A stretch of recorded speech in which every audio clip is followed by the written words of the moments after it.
다섯째 인을 떼실 때에 내가 보니 하나님의 말씀과 그들이 가진 증거로 말미암아 죽임을 당한 영혼들이 제단 아래에 있어 큰 소리로 불러 이르되 거룩하고 참되신 대주제여 땅에 거하는 자들을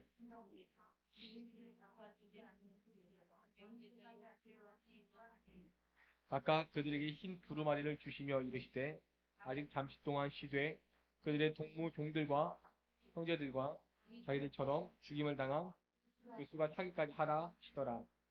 내가 보니 여섯째 인을 떼실 때에 큰 지진이 나며 해가 검은 털로 짠 상복같이 검어지고 달은 온통 피같이 되며 하늘의 별들이 무화과나무가 대풍에 흔들려 설익은 열매가 떨어지는 것 같이 땅에 떨어지며 하늘은 두루마리가 말리는 것 같이 떠나가고 각 산과 섬이 제 자리에서 옮겨짐에 땅의 임금들과 왕족들과 장군들과 부자들과 강한 자들과 모든 종과 자유인이 굴과 산들의 바위 틈에 숨어 산들과 바위에게 말하되 우리 위에 떨어져 보좌에 앉으신 이의 얼굴에서와 그 어린 양의 진노에서 우리를 가리라. 그들의 진노의 큰 날이 이르렀으니 누가 능히 서리요 하더라. 아멘. 우리 본문 말씀을 살펴보기 앞서서 마음 열기 시간 한번 좀 가져볼게요. 여러분들께서 딱 금요 예배 때 오시면은 교환을 먼저 보시면 좀 준비가 되겠죠. 당신은 당신은 누군가가 당신의 어떤 부분을 인정할 때 기분이 좋으신가요? 또 우리가 기분 좋은 포인트가 있잖아. 예를 들어서 우리 권사님 오늘 너무 예쁘세요 했는데 나 원래 예쁜데 이렇게 하면 또 별로 안 기뻐 그게 그거 말 그 포인트가 아니야. 내가 정말로 갖고 싶은 인정 포인트가 따로 있어요. 사람들마다 그렇죠? 그런 포인트들을 한번 좀 잠깐 생각을 해보시고요. 어때요? 누가 나는 이런 부분에 인정받았을 때 좀 기분이 좋다.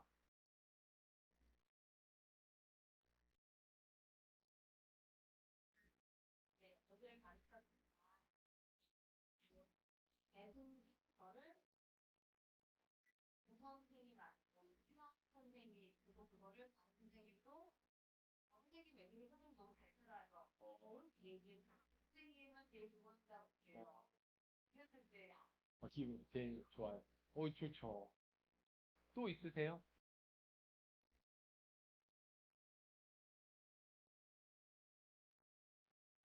없으세요? 인정, 인정,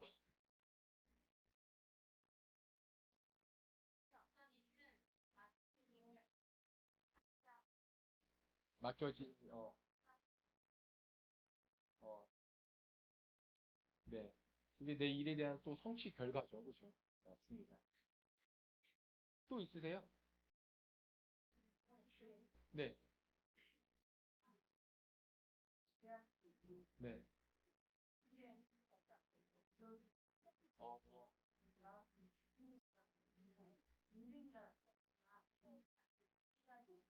어, 네. 우리 권사님은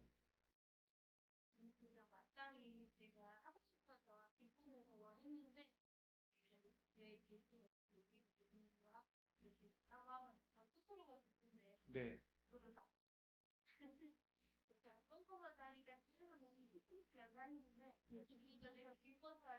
네,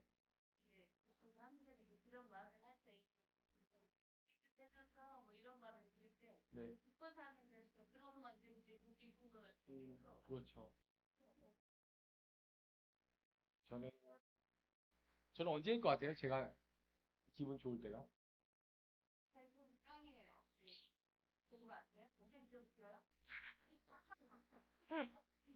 웃겨요가 좀 더 가까워요. 그때도 좋죠. 근데 그거는 이제 제가 해서 받는 건 아니잖아요. 제가 어떻게 해갖고 뭐 성도님들이 좋은 건 아니잖아요. 하나님 은혜 주고 제가. 네. 그게 아까 제가 말씀드렸던 그 포인트예요. 그냥 그래요. 그냥 그래요. 때때로는 누가 놀린 거 같기도 하고 약간. 그러니까 이거를 막 놀리는 거 같고. 저보고 누가 조금 살찐 것 같아요 라고 했더니 예. 왜냐면 저는 거기에 노력하는 사람이라서 예. 맞아요. 정확합니다. 어떤 게? 좀 수척해 보인다. 차라리 아파 보인다. 이런 게 건강해 보인다보다 더. 그러시면. 그런 말은 뭐 별로 해본 적은 없긴 한데, 저는 이제 개인적으로 그 얘기가 듣기 좋더라고요. 예. 그래서 우리 포인트가 다 다른 것 같은데, 지금은 우리가 이 땅에 있다 보니까 다 그 인정 포인트가 다르잖아요. 그런데 우리가 그날에는 그 인정 포인트가 똑같아요. 똑같아요. 그 이유를 우리가 오늘 말씀을 통해 봅니다. 계시록 6장 9절에서 17절의 이야기이고요. 어, 우리 먼저 9절 다시 한번 읽어볼까요? 9절입니다. 시작. 인을 떼실 때에 내가 보니 하나님의 말씀과 그들이 가진 증거로 말미암아 죽임을 당한 영혼들이 제단 아래에 있어. 어, 여기서 여러분들 중요한 단어 하나를 우리가 좀 이렇게 고집하면서 가야 할 텐데요. 지금 이제 그 죽임을 당한 그 단어에 여러분 좀 한번 포인트를 좀 두셔야 돼요. 왜냐하면 이 단어가 앞서 쓰였기 때문이에요. 5장 6절을 보실게요. 5장 6절 한번 읽어볼까요? 시작. 내가 또 보니 보좌와 내 생물과 장로들 사이에 한 어린 양이 서 있는데 일찍이 죽임을 당한 것 같더라. 자, 우리 이 단어랑 6장 9절의 단어가 같은 단어예요. 헬라어로 스파조라고 해서 같은 단어예요. 그래서 여러분들 이것은요. 예수 그리스도의 흔적이기도 합니다. 그러니까 예수님이 왜 죽으셨었냐면은 왜 죽으셨냐면 하나님의 증거를 위해서 하나님 말씀의 그 증거를 위해서 십자가에서 죽으셨잖아요. 그런데 이 사람들도 마찬가지로 하나님의 그 말씀에 대한 증언을 하다가 죽게 됩니다. 사실 스파조라는 단어를 죽임이라고 번역하기에는 조금 약해요. 이것은 따라해 볼게요. 살육. 예. 살육당. 그런데 살육당하는 게 뭔지 아세요? 살육당. 이 단어 언제 씁니까? 정확해요. 짐승 죽일 때. 또, 또. 그러니까 짐승처럼 죽일 때, 사람을. 그냥 사람을 그냥 죽인 게 아닌 짐승처럼. 근데 여러분 짐승을 보통 어떻게 죽여야 돼요? 인정사정 없이죠. 인정사정 없이 죽이는데 그러니까 지금 이 사람들이 살육을 당했다. 그러니까 예를 들어서 뭐 삼국지를 읽었어요. 근데 삼국지를 읽었는데 홍문적이 내려와서 한 마을을 살육했다. 자, 이때 그 마을이 살육당한 거잖아요. 그럼 그 마을은 죽을 이유가 있어서 죽은 거예요? 없는데 죽은 거예요? 없는데 죽은 거예요. 이 단어라고 해요. 살육이라는 게. 다시 말하면 비통한 죽음이에요. 억울한 죽음이에요.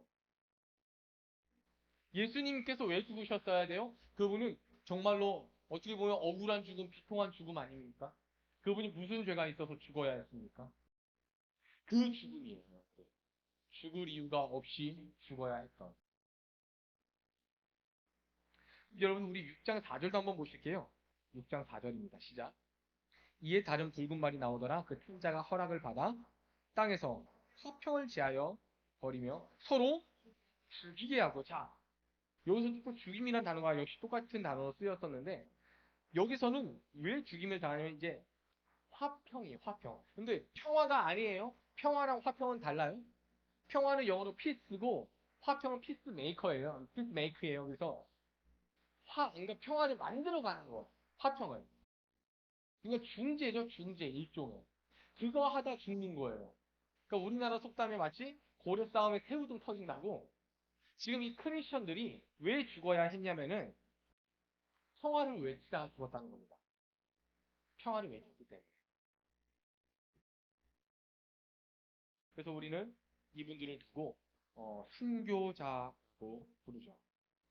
자, 그리고 지금 이분들이 어디 계시냐면요. 9절 하반부를 보니까 그 영혼들이 어디에 있대요? 제단 아래에 있는데. 여러분 이 제단이 뭔지 아세요? 지금 이 제단이? 이 제단이 어디냐면 우리가 지난주에 보셨겠지만 기도의 향연이 도착하는 곳이에요, 지금. 기도의 향연들이 도착하는 곳이라고. 그 기도의 향연들, 그러니까 기도의 그 내용들, 하나님께 드려지는 성도의 그 기도의 내용들이 도착한 곳에 이 죽임당한 영혼들이 지금 있어요. 그러니까 이게 굉장히 중요합니다. 어, 이 내용의 이제 핵심적인 내용을 주일에 한번 보게 될 텐데, 순교당한 영혼들이 지금 자리하고 있는 곳이 지금 이 지상교회에서 기도하고 있는 성도들의 기도가 도착하는 그곳에 함께 있어요. 자, 왜일까? 그 이유가 뭘까? 자, 이들의 기도 내용을 한번 보실까요? 우리 10절 한번 보겠습니다. 10절 시작. 큰 소리로 불러 이르되 거룩하고 참되신 대주제여 땅에 거하는 자들을 심판하여 우리 죄를 갚아 주지 아니하시기를 어느 때까지 하시려 하나이까 하니. 지금 이 순교자들이 또 하늘에서도 기도하고 있는데 이 하늘에서의 기도 내용이 무엇입니까? 하나예요, 여러분들. 우리는 죽인 저 원수 세력들을 언제까지 참으실 거예요? 왜요? 지금 자기의 어떤 동무들이 죽임당하고 있는 거예요. 이제 그러면 그 기도의 내용이 뭐였을 때 우리가 대충 가늠할 수 있겠죠. 하나님 우리를 구원하세요. 내지는 하나님 우리를 살려주세요. 또는 내 자녀를 도와주세요. 내 부모가 지금 어려움에 어, 처했어요. 하나님 우리 성도 중에 또 우리 목사님이 지금 어려운 가운데 있으니 하나님 구해주세요. 지금 이 어떤 절규와 비명들이 하나님 나라 재단까지 다 온 거예요. 그리고 그렇게 절규하고 비명을 불렀던 그 죽임당한 영혼들이 그 기도 자리에 있는 거예요. 그래서 다시 한번 하늘에서 그 순교한 영혼들이 부르짖게 되는 겁니다. 하나님 언제까지입니까? 계속해서 도살당하고 있는 거예요. 계속해서 살육당하고 있거든요. 살육이 어떤 죽음이라고요? 억울한 죽음이라고요. 그러니까 지금 이 성도들이 풀고자 하는 것은 이 억울함이에요. 억울함. 하나님 우린 죽을 이유가 없었잖아요. 이 억울함을 언제 풀어주실 겁니까? 자, 그때 하나님께서 하나의 반응을 보이시는데 우리 11절 한번 읽어보겠습니다. 시작.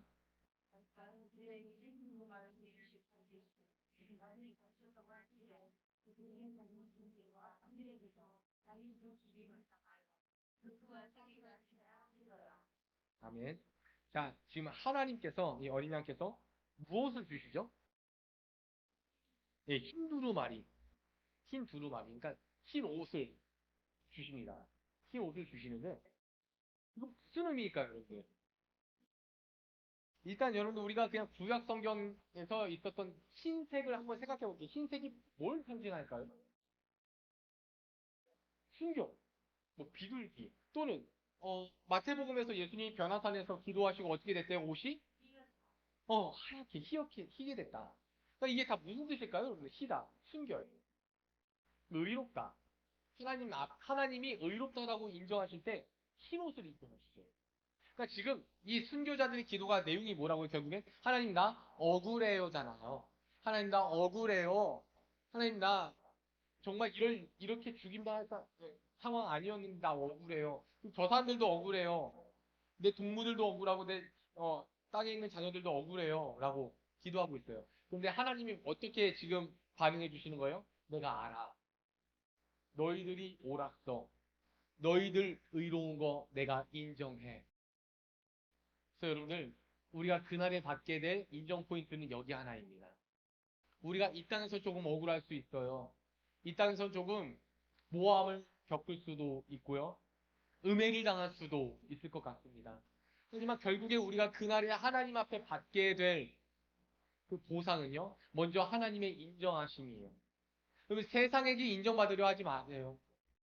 누군가는 인정할 수 있겠지만 또 누군가는 역시 여러분들을 인정하지 않고 음해하고 모함할 게 틀림없습니다. 왜냐하면 이 세상은 고장나 있는 세상이기 때문이에요. 부모에게 인정받을 수 있겠습니까? 정말로? 그것이 불가능하다는 거 우린 잘 알고 있어요. 자녀들에게 인정받는 부모는 될 수 있을까요? 아니요, 그럴 수 없다는 것도 우린 잘 알고 있습니다. 남편과 아내 관계도 역시 마찬가지이겠죠. 부분적인 인정은 가능하겠지만 역시 그 안에 실망도 있겠죠.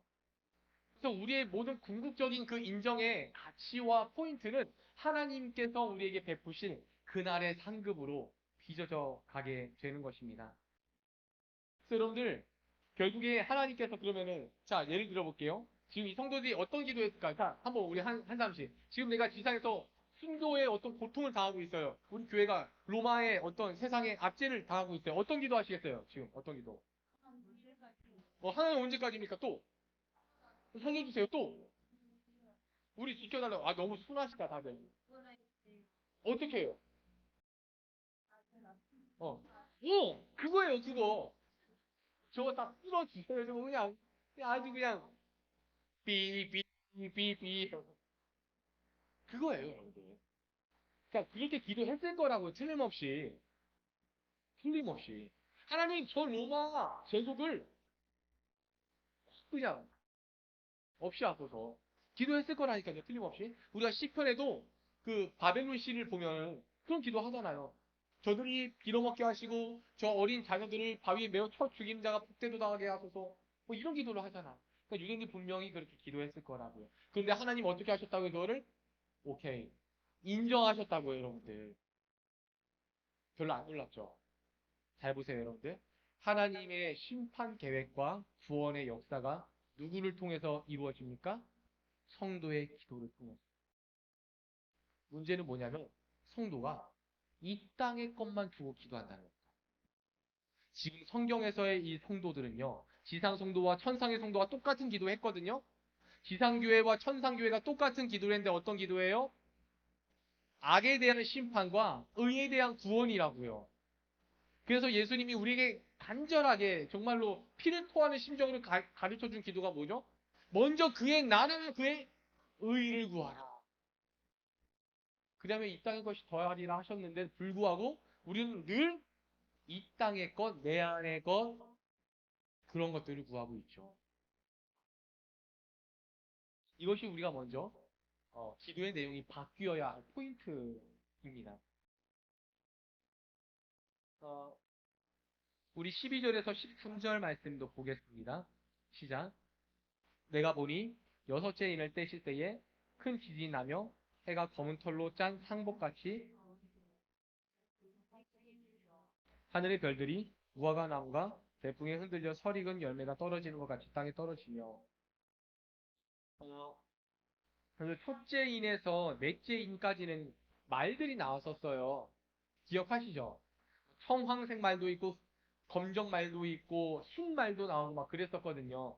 그런데 다섯째 인을 뗄 때에는 말이 이제 안 나와요. 원래 네 마리 말밖에 없었으니까. 원래 말이. 그리고 이제 여섯째 인이 떼어지니까 지금 이때부터 어떤 일이 벌어지냐면요, 여러분들 아주 중요한 일이에요. 자, 첫째 인, 둘째 인, 셋째 인, 넷째 인까지 뭐가 나왔다고요? 말이 나왔어요. 근데 이 말이 나온 게 어디에서 나온 거예요? 하늘과 땅 중에?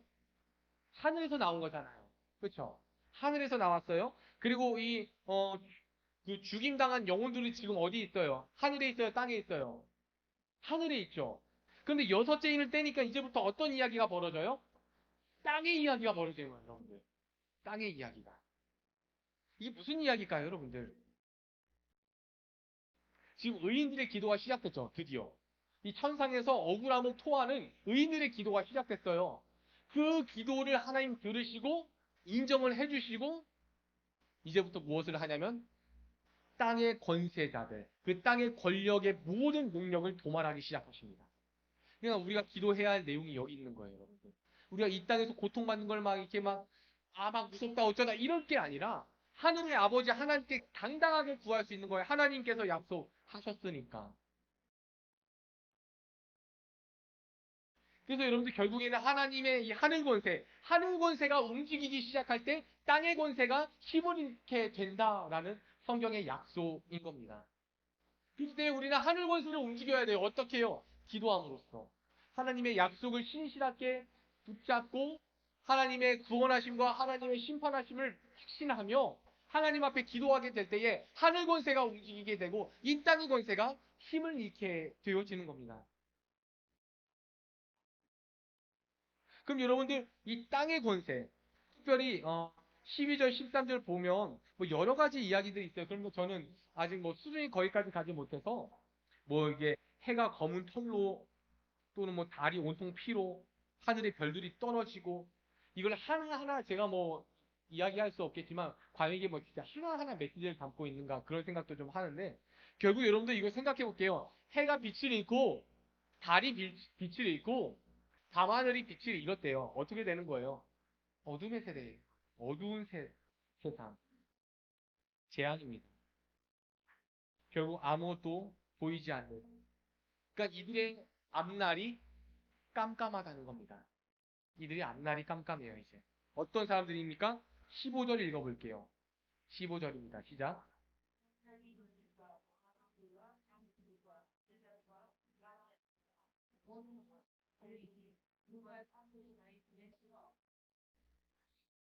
우리가 지금 로마 제국 당시 1세기 또는 지금 우리가 살아가는 세상을 생각해봐도 어떤 왕족들, 돈 많은 사람들, 장군들, 그러니까 여기서 장군들은 여러분들 진짜 장군만 있는 게 아니에요. 기득권자들이에요. 부자들, 강한 자들 막 써있잖아요.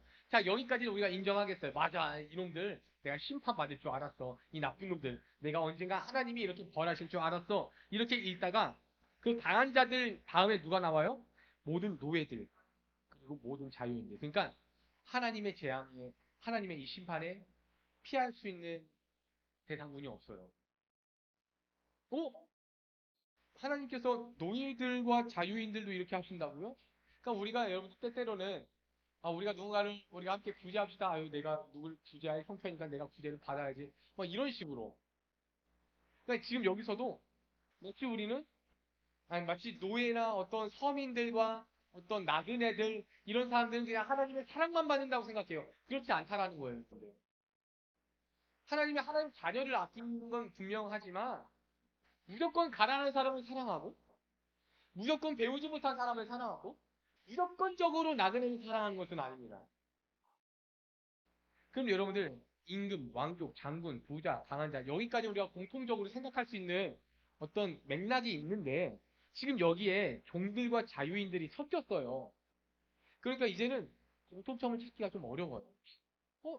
이들이 뭘 잘못했지예요? 이 사람들이 뭘 잘못했을까요, 여러분들? 뭘 잘못했을까요? 근데 임금들은 이 땅에서 살 때 어떻게 살아요? 편안하게 살겠죠. 내일이 걱정되겠어요, 이 사람들이 왕이? 왕족, 뭐 왕, 임금, 장군, 부자, 강한 사람, 내일이 걱정되겠냐고요. 내일이 걱정이 안 되는 사람들이에요. 그러니까 안정적으로 사는 사람들이에요. 안정적으로. 근데 아까 보니까 12, 13절에서 그들의 내일이 어떻게 된다고요? 깜깜해진다고요. 더 이상 내일은 없어요. 그런데 여러분들 종과 자유인은 왜 여기 포함되는 거예요? 이 앞전에 있는 사람들은 안정된 삶을 사는데 종들, 그러니까 노예들과 자유인도 그랬을까요? 아마 대개 그랬을 겁니다. 예를 들게요. 김현양이라는 노예가 한성실이라는 예속인에게 예속이 됩니다. 이 예속인 인간 주인이 됐어요. 그러면은 김현양의 내일이 없는 거예요? 보장된 거예요? 보장된 거예요. 주인이 있잖아요. 주인이 있잖아요. 차라리 주인이 없었으면 모르겠는데 주인이 있으니까 보장이 됐어요. 자유인도 마찬가지예요, 여러분들. 그러니까 지금 여기서 말하고 있는 공통점은 아무리 생각해도 하나밖에 없었어요. 안정적인 삶을 삽니다. 그냥 편안한 삶을 살아요. 뭐 없이? 하나님 없이. 하나님 없이 편안한 삶을 사는 사람들. 이 사람들에게 그날에 다가올 내일은 없다라는 것입니다. 하나님 없이. 그러니까 헛된 성공을 자랑하며 헛된 평안을 쫓는 사람들. 헛된 성공과 헛된 평안. 이것이 지금 이 모든 사람들이 붙잡고 있는 메시지인 거예요. 제가 저희 아들하고 잠깐 데이트하다가 첫째랑 데이트하다가 인형 뽑기를 좀 시켜주려고 그 돈을 바꿔야 되겠어요. 지금 10,000원짜리밖에 없었거든요. 돈이 원체 많아갖고 돈이 10,000원짜리 한 장이 있는데 인형 뽑기를 하려면 이게 1,000원이 필요하대요. 그래갖고 이거 어떻게 하지 했는데 옆에 복권방이 있더라고요. 근데 복권방이라서 한 번도 사본 적이 없어요, 복권을. 사람들이 줄을 서 있는데 어떻게 하나 쳐다보고 있을 때 한 장 주세요 하면서 뽑더라고요. 저는 복권이 2,000원인 줄 알고 하면 8,000원이 남잖아요. 그러니까 돈 바꿔달라면 안 바꿔줄 것 같아갖고 8,000원 남으면은 한 3번 정도 복권, 아니 3번 정도 인형 뽑기 하고 5,000원 내가 나중에 갖다 먹어야지 하고 이렇게 하려고 나름 계산을 하고 그래서 저도 이제 제 순서 돼갖고 한 장 주세요 이랬더니 한 장 띡 주더니 5,000원 거슬러 주는 거예요. 근데 막 우물쭈물 제가 생각한 가격이 안 나왔고, 그래서 5천 주길래, 이거 1,000짜리로 좀 바꿔주세요. 하고, 지금 로또를 하나 받아놓은 상태예요. 그래서 우리 아이들하고 그래서, 야, 주호야, 이게 로또 사는 건데, 토요일 날 발표 나면은, 근데 이 번호대로 잘 발표가 나면, 우리가 25억을 다 냉장고에 붙여놨고, 자, 그래서 우리 아이들이 지금 토요일만 기다리고 있어요. 딱 24시간 남았네요. 네. 여러분들, 정말 헛된 평안과 헛된 야망과 헛된 욕심들. 어찌 보면 우리 안에, 아, 예수 그리스도에 대한 그 상급이 너도 좀 이렇게 간소화된 것은 아닌가라는 생각을 해요. 계속 달라는 기도하는데 주지 않으니까 거기에 대한 서운함만 계속 커지는 것 같아요. 일절에 우리 성찬에 대해서 한번 잠깐 어쩌다가 이야기가 좀 나왔었죠? 성령 임재설이 맞는지, 파트설이 맞는지, 아니면 그게 기념설이 맞는지, 다들 종교 개혁자들이 했던 이야기이긴 하다만, 뭐가 그렇게 중요한가? 아, 그래. 우리는, 아니, 뭐, 장로교는 사실 성령 임재설과, 어, 기념설 두 개 중 하나는 믿고 있어요. 장로교 분파 안에서도. 근데 여러분들, 예수 그리스도를 기념하는 게 그렇게 가볍습니까, 그게? 저는 그게 너무 놀라워요. 그걸 갖고 꼭 그게 바뀌어야 된다, 뭔가 능력이 나타나야 된다, 신비한 역사라고 표현해야 된다, 이렇게 생각하는 사고 자체가 굉장히 조금 너무 모순된 거 아닌가. 예수 그리스도의 그 구원을 기억하고 기념할 수 있다라는 그 예식 자체가 어마어마한 사건은 아닌가? 그래서 여러분들, 우리 안에 구원의 감격, 다시 한번 그 영광이 영광으로 기억되어질 수 있는, 간직되어질 수 있는 심령의 변화가 있기를 축원합니다. 그러다 보니까 때때로는 우리가 죽어서 천국 간다 이런 얘기나 해요. 그래서 저도 지금 이제 우리 권사님 요청 때문에 이제 전도지를 좀 내용을 좀 각색을 하려고 찾아보는데 대부분 그런 전도지 내용 그래요. 당신이 오늘 죽는다며. 이런 세상에 그 전도지를 받고 누가 교회로 와요? 교회를 욕하지. 이게 또 이렇게 빨간색으로 해갖고 하얀색 글씨로 당신이 오늘 밤 죽는다면 물음표 딱. 오고 싶겠어요, 여러분들? 그런 생각 안 하고 지금 내일을 위해서 또 열심히 살고 막 노력하고 막 새벽부터 막 눈 비비고 일어나는 사람들 앞에서. 그러니까 여러분 천국에 대한 오해 아니에요, 이게? 아, 천국을 죽어서 가는 거예요? 예수님 뭐라고 말씀하셨죠? 하나님의 나라 이미 너희 안에 임했다고? 하나님의 나라가 뭔데요, 여러분들? 하나님의 나라 할 때 여러분들 늘 로마를 생각하라고 말씀드렸죠. 로마 어디까지라고요? 어디까지가 로마였어요? 로마의 법이 통용되는 곳까지가 로마라고요. 그럼 하나님 나라 어디까지인 거예요? 하나님 말씀에 순종이 있는 그곳이 하나님 나라라고요. 하나님이 왕이고 하나님이 주인이시고 하나님이 나의 영광이신 그 순간에 고백이 이루어지고 그대로 삶을 실현할 수 있다면 그게 하나님 나라인 거예요, 여러분들. 꼭 죽어서만 천국 가는 거 아니에요. 이것이 우리 안에서 부요하게 풍성해지기를 축원합니다. 이 마음. 요한계시록 2장에서 3장까지는 마치 이런 말을 하고 있는 것 같아요. 교회가 세상 한복판에서 평화로운 관계를 유지하기 위해서는 세상에 악을 저항할 수 있는 힘을 가져야 된다. 그래서 계속 2장, 3장에서 교회에 대해서 뭐라고 얘기해요? 이겨라, 견뎌라, 끝까지 버텨라. 이런 얘기 하잖아요. 저항할 수 있는 교회 되라는 뜻입니다. 그런데 이 저항하는 힘이 어디에서 이루어집니까? 우리가 계시록 4장에서 5장을 보니까 어린 양을 통해서 이루어지는 거예요. 어린 양의 은혜를 통해서 어린 양의 능력을 통해서 그 어린 양의 역사를 통해서 교회가 세상으로부터 저항할 수 있는 능력이 주어지는 거라고요. 계시록의 개관을 다시 한번 말씀드리자면 여러분들 계시록은 그냥 핵심은 예배입니다. 이 예배 섬김이에요.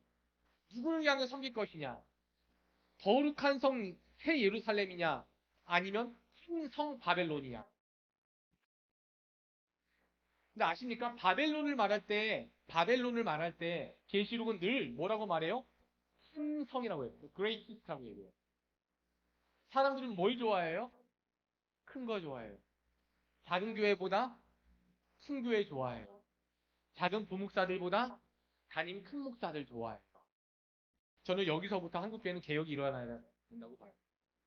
근데 큰 거 좋아하는 그 마음가짐부터 버려야 된다고요. 큰 성 바벨론이에요. 그럼 예루살렘 뭐라고 불러요? 늘 거룩한 새 예루살렘. 우리가 추구해야 될 건 큰 게 아니라 거룩인 줄로 믿습니다. 그럼 여러분들, 우리는 지금 어디 있는 거예요? 우리 열방의 교회는 거룩한 새 예루살렘 성에 있습니까? 아니면 큰 성 바벨론에 있습니까? 새 예루살렘은 누가 세우는 거예요? 우리가 태극기를 휘날린다고 새 예루살렘이 세워지지 않아요? 우리가 공부 열심히 한다고 해서 세워지는 것도 아니에요. 오해는 하지 말고 들으세요, 여러분들. 우리가 열심히 전도해도 새 예루살렘 세워지는 거 아니에요. 새 예루살렘은요, 어린 양이 세워가는 겁니다. 어린 양 예수 그리스도. 우리가 무슨 능력으로 새 예루살렘이 하늘에서 이 땅으로 내려오는 거거든요? 어떻게 할 거예요, 그거를 우리가? 뭘로? 할 수 없어요. 어린 양께서 말씀하셔야 돼요. 그래야 내려오는 거예요. 근데 여러분, 큰 성 바벨론이 왜 큰 성인 줄 아십니까? 왜 거룩이 아니고 큰 성인 줄 알아요? 사람들이 계속 쌓는 거예요, 사람들이. 이 땅에서 쌓아지니까 큰 성으로 올라가는 거예요. 결국, 우리 공동체가 큰 성이냐 아니면 거룩한 성이냐는요, 어린 양을 의지하느냐 아니면 내가 노력하느냐예요. 굉장히 말에 좀 모순이 있을 수 있겠지만 여러분들께서 저를 어떻게 보실지 모르겠는데 저는 이렇게 생각해요. 우리끼리만 이런 얘기 한번 해볼게요. 신앙생활에 큰 노력은 하지 마세요. 하지만 신앙생활 할 때 반드시 인정하는 데 힘쓰십시오. 그러니까 이 말은요. 우리가 성경 보는데 노력하고 우리가 찬송가 부르고 기도하는 데 노력하고 전도지 하는 데 노력하고 저는 이것보다 예수의 그리스도 되심을 실제로 인정하는 데 에너지를 더 부어야 된다고 믿어요. 진짜로. 그 예수의 그리스도 되심에 대해서는 아무런 지식도 없고 바른 지식도 없고 알려고 하는 노력도 없고 거기에 아무런 에너지도 소비하지 않아요. 결국 예수를 아는 그 지식이 오히려 최선을 다해서 하나님과 멀어지는 일이 될 수도 있다니까요. 로마서에서 10장에서 말씀하고 있잖아. 오히려 그것이 더 멀어지게 하고 있다고. 노력보다 열정보다 열심보다 더 중요한 것은요. 예수의 그리스도 되심을 인정하고 믿는 것입니다. 그것이 지금 여기서도 드러나는 거예요. 거룩한 성 예루살렘은 예수 그리스도를 의지할 때 이루어지는 겁니다. 믿을 때 이루어지는 거라고요. 큰 성 바벨론은 인간의 노력을 통해 이루어지는 겁니다. 1세기 말 로마라는 거대한 제국 안에서 고난받던 성도들은요. 큰 성 바벨론이라는 이 코드를 읽어낼 줄 알았어요. 뭐라고 이 코드를 읽었겠어요? 로마 황제와 정부예요. 이렇게 읽어내는 거예요. 그때 당시에. 그런데 여러분들 아십니까? 200년이 지나요.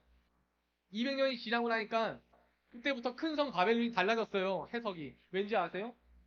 아시다시피 주 313년 콘스탄티누스가 그 황제가 로마 국교로서 무엇을 통일합니까? 기독교를 받아들인 거예요. 로마가 로마가 이제부터는 기독교 국교로 정식으로 공포했다고요. 그런데 여러분 그 시대에 사는 사람들이 성경을 보면서 계시록을 보면서 이 큰 성 바벨론은 로마 제국이야. 이럴 사람이 있어요? 이런 사람이 어딨냐고요. 이땐 바뀌어요. 그렇게 바뀌면서 교부들이 뭘로 정하게 되냐면요. 교황으로 바뀌어요. 그때부터는 이 큰 성 바벨론은 교황과 캐톨릭이하고 그때부터는 바뀌어요. 이렇게.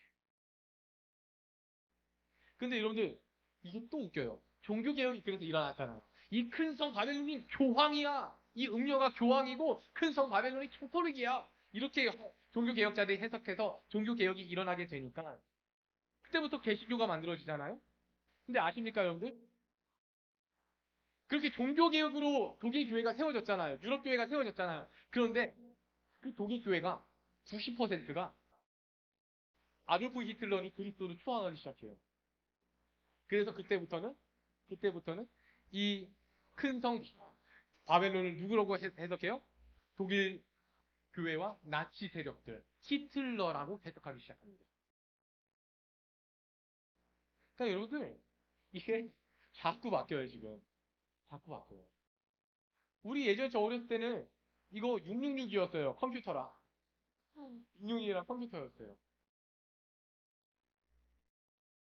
근데 그럼 뭐예요? 결국에는 그럼 큰 성 바벨론.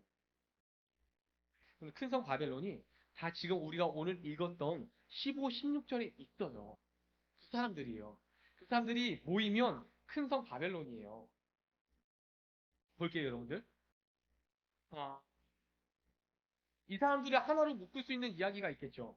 뭐 권력, 세속적이다, 삶의 주인 노릇한다. 뭐 많은 공통점은 있겠지만 가장 대표적인 것이 성경에 써 있어요. 성경에. 우리 15절 하반부 한번 잠깐 보시겠어요? 이렇게 써 있어요. 굴과 산들의 바위 틈에 어떻게 해요? 숨었고요. 16절 중반부부터 보시면요. 그 보좌에 앉으신 이의 얼굴에서와 그 어린 양의 진노에서 어떻게 하래요? 우리를 가려달라고 얘기해요. 이게 바로 큰 성 바벨론입니다. 하나님 앞에서 회개하지 않고 하나님 앞에서 숨으려는 자들이에요. 이게 큰 성 바벨론이에요. 그게 뭐 권력자일 수도 있고 세속자일 수도 있고 자기가 주인 노릇하는 사람일 수도 있겠어요. 근데 그건 공통적인 속성인 거고 본질적인 부분은 대주제이신 하나님 앞에 끊임없이 숨는 사람들. 그 사람들이에요. 마치 창세기 3장에서 첫 인류가 범죄했었던 그 모습입니다.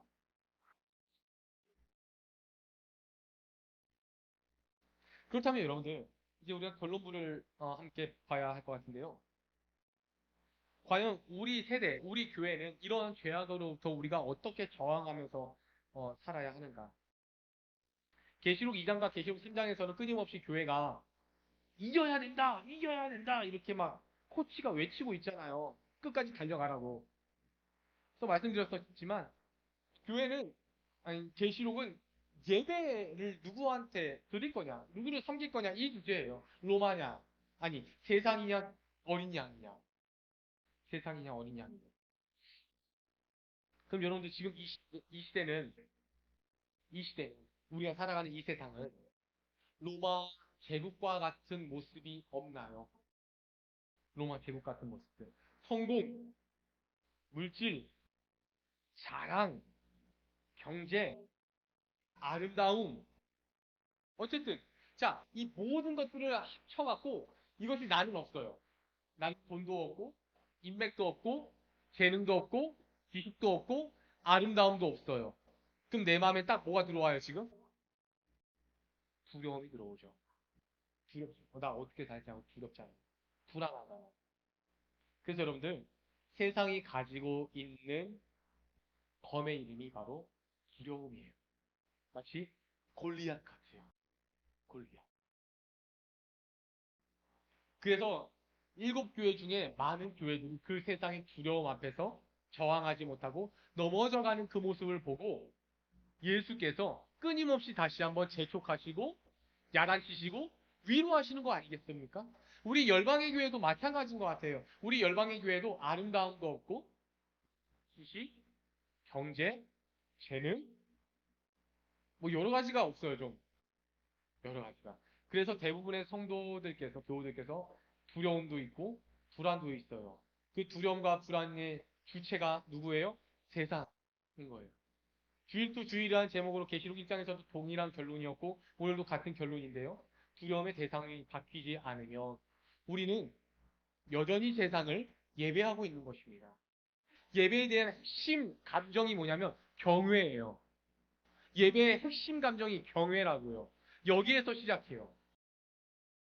근데 나는 하나님 하나도 안 두려워. 그럼 뭐 하는지 아십니까? 그때부터? 죄 짓는 거예요. 그렇지 않겠습니까? 하나님이 안 두려우면 죄 지어요. 그러면 하나님이 안 두렵다는 것은 두려움의 대상이 따로 있다는 것이 아니겠습니까? 무엇이겠습니까? 세상인 거예요. 로마인 거예요. 그게 바로 큰 성 바벨론이라는 겁니다. 열방의 교회가 여기 모이신 예배자들께서는 과연 하나님을 두려워하십니까? 아니면 세상이 두렵습니까? 마음속으로 대답해 주시길 바래요, 여러분. 정말 솔직하게. 나는 알잖아요. 내가 지금 누구를 두려워하는지. 여러분들은 지금 그 두려운 대상을 예배하고 있어요, 사실은. 몸과 우리의 지금 시선은 이 예배당에서 하나님을 향한다고 마련할지 모르겠지만 우리는 이 예배당 문을 나가면은 다시금 두려움의 대상을 바꾸곤 합니다. 계시록 1장 17절 18절 읽고 마치겠습니다. 동일한 결론이죠. 지난 주일과. 시작. 내가 볼 때에 그의 발 앞에 엎드려져 죽은 자 같이 되매 그가 오른손을 내게 얹고 이르시되 두려워하지 말라. 나는 처음이요 마지막이니 곧 살아있는 자라. 내가 전에 죽었었노라. 볼지어다. 이제 세세토록 살아있어 사망과 음부의 열쇠를 가졌노라.